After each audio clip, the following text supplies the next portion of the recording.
주일날 예배를 드리겠습니다. 오늘 주신 성경 말씀은 신약성경 마태복음 15장 21절부터 28절의 말씀입니다. 봉독하겠습니다. 예수께서 거기서 나가사 두로와 시돈 지방으로 들어가시니 가나안 여자 하나가 그 지경에서 나와서 소리질러 이르되 주 다윗의 자손이여 나를 불쌍히 여기소서 내 딸이 흉악하게 귀신 들렸나이다 하되 예수는 한 말씀도 대답하지 아니하시니 제자들이 와서 청하여 말하되 그 여자가 우리 뒤에서 소리를 지르오니 그를 보내소서. 예수께서 대답하여 이르시되 나는 이스라엘 집에 잃어버린 양 외에는 다른 데로 보내심을 받지 아니하였노라 하시니 여자가 와서 예수께 절하여 이르되 주여 저를 도와 주소서. 대답하여 이르시되 자녀의 떡을 취하여 개들에게 던짐이 마땅하지 아니하니라. 여자가 이르되 주여 올소이다마는 개들도 제 주인의 상에서 떨어지는 부스러기를 먹나이다 하니 이에 예수께서 대답하여 이르시되 여자여 내 믿음이 크도다 내 소원대로 되리라 하시니 그때로부터 그의 딸이 나으니라. 아멘. 오늘 지난번에 이어서 수로보니게 여인의 믿음, 우리가 믿음의 사람들을 쭉 살펴보고 있는데요. 지난번에는 사르밧 과부의 믿음을 살펴봤죠. 그 사르밧 과부의 믿음은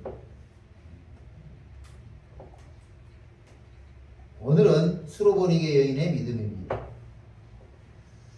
삼국지의 주인공인 유비에 관한 이야기죠. 거기에 삼고초려라고 하는 말이 나옵니다. 초가집을 3번이나 돌아보았다 이런 말인데요. 유능한 인재를 맞아들이기 위해서 참을성 있게 노력한 것을 비유하는 말입니다. 삼국지의 배경이 되는 중국 한나라 시대에 한나라 마렵에 유비, 관우, 장비 이 3사람이 의형제를 맺습니다. 그리고 한나라의 부흥을 위해서 군사를 일으킵니다. 하지만 능력을 발휘할 기회도 없이 유비는 점점 수세에 몰리게 돼요.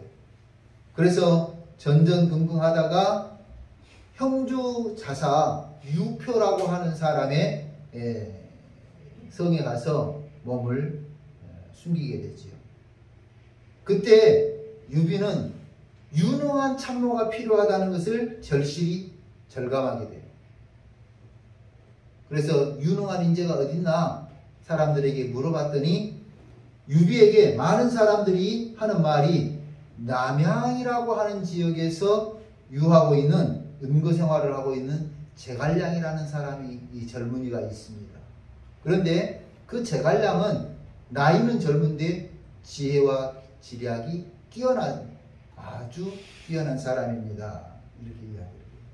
그래서 유비가 관우와 장비를 데리고 이제 좋은 금은 모화를 싣고 양양이라고 하는 제갈량이 살고 있는 지역에 가요. 그런데 양양에 가는데 한 번 가서 나를 도와다오 이야기하는데 제갈량이 거절합니다. 그래서 유비가 돌아갑니다. 그리고 또 어느 정도 기간이 지나고 나서 2번째 찾아가고 또 3번째 찾아갔다. 그래서 3번째 찾아가서 방문한 끝에 제갈량을 스승으로 모실 수가 있었습니다. 이때 제갈량의 나이는 27세, 유비의 나이는 47세였다고 그래요. 훌륭한 스승을 모시기 위해서 삼고초려했다. 그래서 삼고초려 혹은 삼고모려라고도 합니다. 삼고초려는 인재를 얻기 위해서 47세의 유비가 27세의 제갈량을 찾아가는 것. 큰 군사를 거느린 유비가 무력으로 하지 않고 제갈량의 마음을 얻기 위해서 3번이나 찾아간 것. 그래, 뛰어난 지혜가 있는 사람의 사는 집이 그 모양이냐? 초가집에서 그렇게 살고 있냐? 비아냥거릴 수도 있지만 그렇지 않고 제갈량만 생각한 유비. 그래서 유비의 끈질긴 정성이 담긴 고사성어가 삼고초려예요. 오늘 비슷한 장면이 본문의 내용입니다. 예수님께서 갈릴리 지방을 떠나 두로와 시돈 지방으로 들어가셨을 때 일입니다. 갈릴리는요, 이 두로와 시돈은 지중해 쪽에가 있어요. 그러니까 본토 가운데에 이 갈릴리가 있는데 갈릴리 호수가 있어요. 약 이 갈릴리 호수에서 이 두로와 시돈까지는 55km 정도 된다고 해요. 그러니까 가까운 거리는 아니죠. 예수님께서 이 갈릴리 지방을 떠나서 두로와 시돈 지방으로 가셨을 때 가나안 여자 하나가 소리질러 주님에게 도움을 요청했습니다. 주 다윗의 자손이여 나를 불쌍히 여기소서 내 딸이 흉악하게 귀신 들렸나이다. 귀신 들린 딸을 고치고자 하는 이 이방 여인에 대한 기사는 오늘 마태복음 15장뿐만 아니라 마가복음 7장에도 나타납니다. 마가복음 7장에는 이 여인에 대해서 더 자세하게 소개를 하는데 그 여자는 헬라인이요 수로보닉의 족속이라. 헬라인이고 수로보닉의 족속이라. 한마디로 말해서 이방 사람이라는 거예요. 이방 사람. 이스라엘 본토에 살고 있지만 이 사람은 어디 사람이라고요? 이방 사람이라는 거예요. 이 여인은 가나안 지역의 수로보닉에 사는 그리스인이었다는 거죠. 한마디로 이방인이었다. 귀신 들린 딸을 살려달라는 이방 여인의 울부짖음에 예수님은 아무 말씀도 하지 않으셨습니다. 그러자 여인이 계속해서 더 큰 소리로 말합니다. 주 다윗의 자손이여 나를 불쌍히 여기소서. 내 딸이 흉악하게 귀신 들렸나이다. 그러자 이번에는 제자들이 나섭니다. 예수님, 저 여자 소원 들어주고 빨리 보내시오. 이렇게 시끄럽게 해서 되겠습니까? 무슨 말이냐면 그 여자를 빨리 소원 들어줘서 보내버리자는 거예요. 하지만 예수님은 뜻밖의 의외의 말씀을 하시는데 마태복음 15장 24절 예수께서 대답하여 이르시되 나는 이스라엘 집에 잃어버린 양 외에는 다른 데로 보내심을 받지 아니하였노라. 신학자 볼트만은 이렇게 이야기했어요. 예수님이 도저히 믿을 수 없는 말을 했다. 예수님이 도저히 믿을 수 없는 말을 했다. 무슨 말이에요? 예수님이 그런 말 하실 분이 아닌데? 예수님이 그런 말 하실 분이 아닌데? 맞아요. 뒤에가 이제 왜 그 말을 하셨는지가 의도가 나오죠. 그도 그럴 것이 예수님은 마태복음 8장에서 가버나움 백부장, 이 사람은요 이방 사람이에요. 그런데 그 백부장의 중풍병든 하인을 고쳐주셨어요. 백부장을 고쳐준 게 아니라 백부장의 중풍병든 하인을 고쳐주셨죠. 그럼에도 불구하고 당시 예수님은 그 집에 친히 가셔서 하인을 고쳐주겠다고까지 하셨는데 오늘은 찾아와서 고쳐달라고 애원하는 그 여인의 말에 아무 대답도 안 하시고 오히려 뭐라고요? 나는 이스라엘 집에 잃어버린 양이 다른 데로 보내심을 받지 않아. 다시 말하면 나는 이스라엘 사람들만, 하나님의 선민만 위해서 일하겠다. 하나님이 선택한 사람들만 위해서 일하겠다. 이러는 거예요.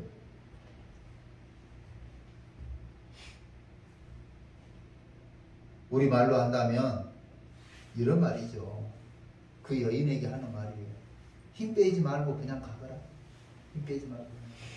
나는 너를 절대 도와줄 생각이 없다. 이 말은요, 얼마나 빈정상한 말인지 몰라요. 마음 상한 말이죠. 도와주세요. 도와주세요. 그러는데, 뭐라고요? 나는 너를 절대 도와줄 생각이 없다. 얼마나 마음 상한 말이에요. 그런데도 여자는 예수님 앞으로 더 가까이 와서 절하며 가로되 25절 주여 저를 도와주소서. 그제서야 예수님이 이 여자에게 직접 말씀하시게 돼요. 26절 읽어봅시다. 시작. 대답하여 이르되 자녀의 떡을 취하여 개들에게 주지 않는다. 이제 그때서 예수님과 여인의 대화가 시작이 되는 거예요. 그러면서 개들에게 주지 않는다. 이방인을, 이 여인을 뭘로 취급한 거예요? 개로 취급한 거예요. 개로 취급. 한마디로 당신은 개로 취급하는 그 이방인인데 선민에게 줄 축복을 너에게 주겠냐? 절대 안 준다. 안 된다. 이런 예수님의 단호한 거절이에요. 이런 말을 듣고도 여자는 27절 다 같이 읽어봅시다. 시작. 주여 올소이다마는 27절 다시 시작. 주여 올소이다마는 개들도 제 주인의 상에서 떨어지는 부스러기를 먹나이다. 그러자 28절 예수님의 대답이 나와요. 시작. 예수께서 대답하여 이르시되 여자야 내 믿음이 크도다. 내 소원대로 되리라 하니 그때로부터 그의 딸이 나으니라. 아멘. 오늘 이게 본문의 말씀이에요. 문제가 해결되는 축복을 받은 이 수로버리게 여인의 믿음이 오늘 우리 믿음이 되기를 바랍니다. 이 수로버리게 여인의 믿음이 우리 믿음이에요. 우리도 이런 믿음을 가져야 되겠죠. 첫째로 수로버리게 여인은 예수님만이 고칠 수 있다는 믿음이 있었어요. 누구만? 예수님만. 예수님만이 고칠 수 있다는 믿음이 있었다. 이 여인은 이미 차별을 많이 받았어요. 우리나라도 보면은 이제 이주 배경들이 있잖아요. 다문화. 이 아이들이 많이 소외를 받아요. 그리고 학교에서도 심지어 왕따도 많이 당하기도 하고. 그런데 이 이주 배경 아이들이 당하는 고통 그 이상으로 이 수로보니게 여인이 이스라엘 사람들과 살면서 얼마나 차별을 받았겠어요. 이 여인은 이미 많은 차별을 받은 사람이에요. 두 번째로 또 한 가지는 딸이 귀신 들렸으니까 얼마나 많은 조롱과 배척을 받았겠어요. 아, 누구네 딸이 그렇대, 누구네 딸이 그렇대. 얼마나. 전에 장애인 시설을 할 때 귀신 들린 아이가 있었어요. 그 아이가 도저히 어떻게 할 수 없어서 이제 장애인 시설에다 맡겼어요. 근데 그 엄마가 하는 말이 그거예요. 내가 저 아이만 없으면 내 인생이 누구한테도 뒤지지 않고 빠지지 않는 인생입니다. 저 아이 때문에. 맞아요. 부모님이 돈이 없나? 돈도 있어요. 사는 것이 어렵나? 아주 부유해요.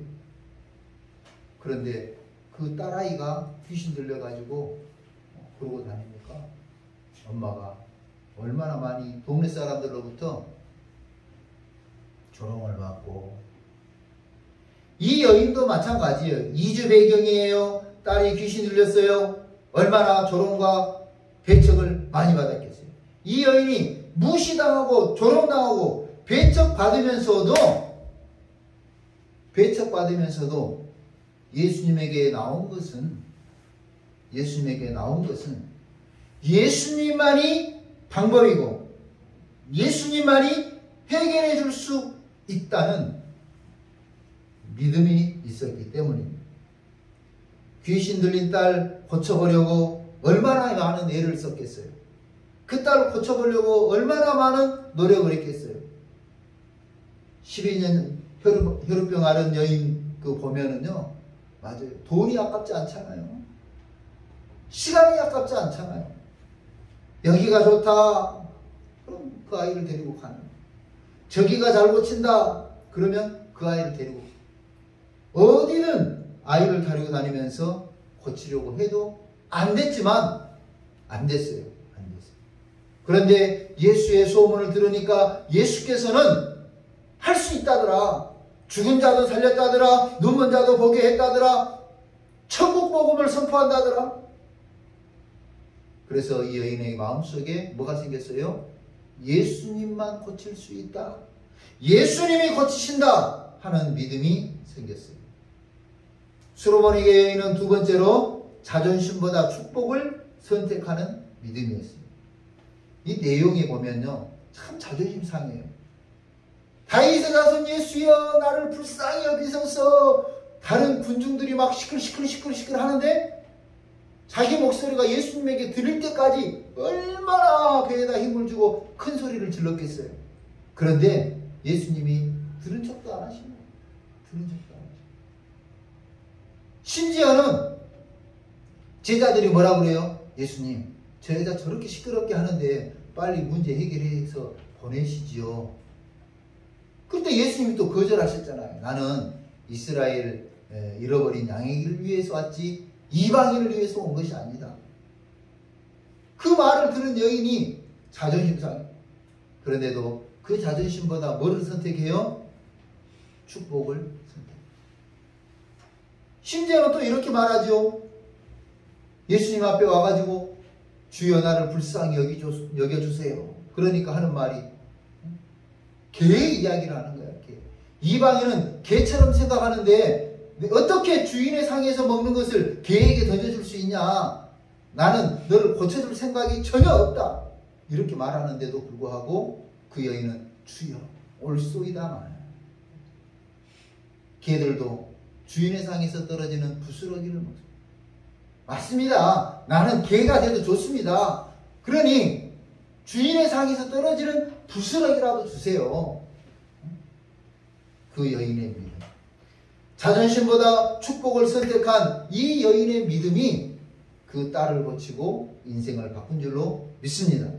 그 많은 사람들 앞에서 개 취급을 하는데도 불구하고 굴하지 않고 간청하고 간구해서 드디어 딸이 고침을 받았습니다.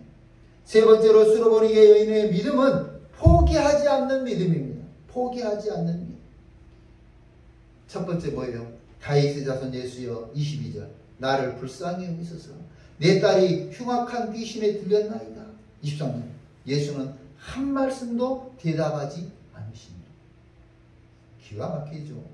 다윗의 자손 예수여 나를 불쌍히 여겨주세요 그러는데 예수님이 뭐라고요? 한마디도 안 하십니다. 또 24절 나는 이스라엘을 위해서 왔다. 그러니까 여자가 와서 뭐라고 그래요? 절하면서 주여 나를 도와주세요. 나는 이스라엘을 위해서 왔다 그랬는데 나는 이방인을 만나고 싶지 않다는 거죠. 그런데 여자는 예수님 앞에 와서 절하면서 주여 저를 도와주소서. 세 번째로 또 한 가지는 26절 대답하여 이르시되 자녀의 떡을 취하여 개들에게 던짐이 마땅하냐? 나는 그러지 않겠다 하는 거죠. 그런데 27절 주여 올소이다 마는 개들도 주인의 상에서 떨어지는 부스러기를 먹나이다. 부스러기라도 줬사오니 주세요. 그거면 나는 족하겠습니다. 그 정도만 돼도 내 딸은 고침받겠습니다. 내 인생 문제 해결받겠습니다. 수로보니게 여인은 포기하지 않는 믿음을 가졌어요. 그래서 이 수로보니게 여인의 믿음이 오늘 우리 믿음이 돼야 돼요. 수로보니게 여인은 첫째로 뭐라고 그랬어요? 예수님만이 고칠 수 있다. 예수님만이 고칠 수 있다. 요한복음 14장 6절에 예수님이 곧 길이요 진리요 생명이라고 했죠. 예수님만이 길. 히브리서 4장 12절에 다른 이로서는 구원을 얻을 수 없나니 천하 인간에게 구원을 얻을 만한 다른 이름을 준 적이 없다. 예수님만이 고칠 수 있다. 수로보니게 여인은 자존심보다 축복을 선택하는 믿음이었습니다. 오늘 우리 자존심 그거보다 하나님의 축복을 받고 인생 문제 해결받는 것이 더 중요해요. 세 번째로는 포기하지 않는 믿음이 중요해요. 포기하지 않는 믿음. 포기하면 끝이에요. 다육이를 키워보면서 느끼는데 다육이가 시들시들해졌어요. 그래서 입이 떨어져요. 야, 어느 때는 포기해. 맞아요. 그건 그대로 고사해서 죽어요. 그런데 포기하지 않고 관찰하면서 이것을 물을 너무 많이 줬나? 덜 주기도 하고 햇볕이 너무 적겠죠. 쏘여서 그러나 햇볕을 쏘게 해줘. 그랬더니 그 다육이가 다시 힘을 얻어서 잘 크는 걸 보세요. 포기하지 않는 믿음이 기적을 경험해요. 우리가 가끔 간증하는 사람들의 이야기를 들어보면 뭐예요? 네, 맞아요. 죽기를 각오하고 했다. 내가 차라리 기도하다 죽어버리려나. 응? 그러면서 죽을 때까지 기도를 했더니 문제가 해결됐다 하는 사람들 이야기를 들어봅니다. 포기하지 않는 믿음이 하나님의 축복을 경험하고 포기하지 않는 믿음이 기적을 경험하고 포기하지 않는 믿음이 문제 해결을 받는 줄로 믿습니다. 오늘 수로버리의 여인의 믿음이 우리 믿음이 되어야 될 줄로 믿습니다. 그래서 예수님만이 가능하다 하는 믿음. 자존심보다는 축복이 더 중요하다. 내 자존심 잠깐 내려놓는 믿음. 포기하지 않고 끝까지 예수님 붙드는 그 믿음. 여러분, 그 믿음이 오늘 우리의 믿음이 되어서 기적과 축복의 주인공이 다 되시기를 주님의 이름으로 축원합니다. 기도하겠습니다.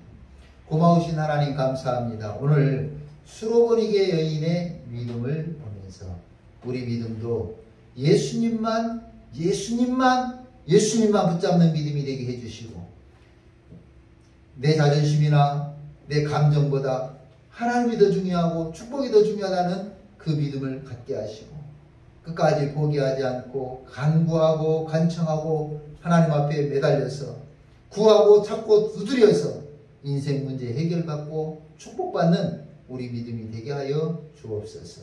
수로보니게 여인의 믿음이 우리 믿음이 되어서 하나님의 놀라운 은혜와 축복을 받는 능동교회 성도들 다 되게 하여 주시기를 구주 예수 그리스도의 이름으로 기도하옵나이다. 아멘. 찬송가 354장 찬송하겠습니다. 이거